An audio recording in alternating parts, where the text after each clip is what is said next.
तो झाकी है, मुंबई अभी बाकी है असं म्हणत बिहारच्या विजयानंतर भाजपनं नारा दिलेला आहे। एकंदरीत भाजपच्या पारड्यामध्ये जागा पडताना दिसतायत। त्याच्यावरून आता मुंबईमध्ये सुद्धा त्याचा जल्लोष करण्यात आलाय। आणखी तपशील घेऊयात, प्रतिनिधी सुशांत सावंत आपल्याशी जोडले गेले त्यांच्याकडून। सुशांत, बिहारचा हा जो एकंदरीत भाजपच्या पारड्यात पडलेला निकाल आपल्याला पाहायला मिळतोय, इंडियाच्या बाजूने लागणारा निकाल पाहायला मिळतोय, त्याचा मुंबईमध्ये कसा जल्लोष?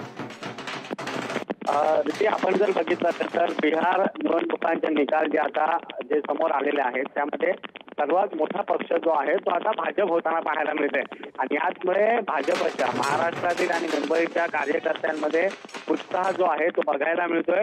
भाजप प्रदेशाध्यक्ष रवींद्र चव्हाण यांनी या ठिकाणी जल्लोष केला आणि या दरम्यान मुंबई अभी बाकी है, बिहार तो झाकी है, मुंबई अभी बाकी है त्या घोषणा भाजपच्या पदाधिकाऱ्यांकडून देताना पाहायला मिळाल्यात। आपण जर बघितलं असेल तर अवघ्या काही महिन्यावर मुंबई महानगरपालिका निवडणुका आहेत, त्यासोबत इतर महानगरपालिका निवडणुका आहेत, राज्यात स्थानिक स्वराज्य संस्थांच्या निवडणुका होत आहेत आणि अशात बिहारचा विजय जो आहे तो भाजप कार्यकर्त्यांना प्रेरणा देणारा आहे आणि याचमुळे कुठेतरी भाजपचे पदाधिकारी जोमाने कामाला लागतील।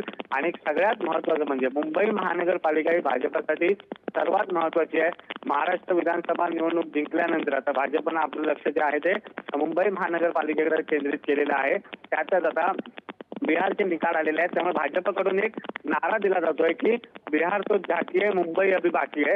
त्याचा प्रमुख हेच आहे कारण की मुंबईमध्ये बिहारींची संख्या, उत्तर भारतीयांची संख्या ही सर्वाधिक आहे आणि भाजपचा तो मतदार आहे, त्यामुळे भाजपचा आत्मविश्वास आलेला आहे आणि नक्कीच मुंबई महानगरपालिकेवर आपला महापौर बसू शकतो असा भाजपचा विश्वास आहे आणि याचमुळे आता जो नारा देण्यात आलेला आहे की बिहार तो झाकी है, मुंबई अभी बाकी है।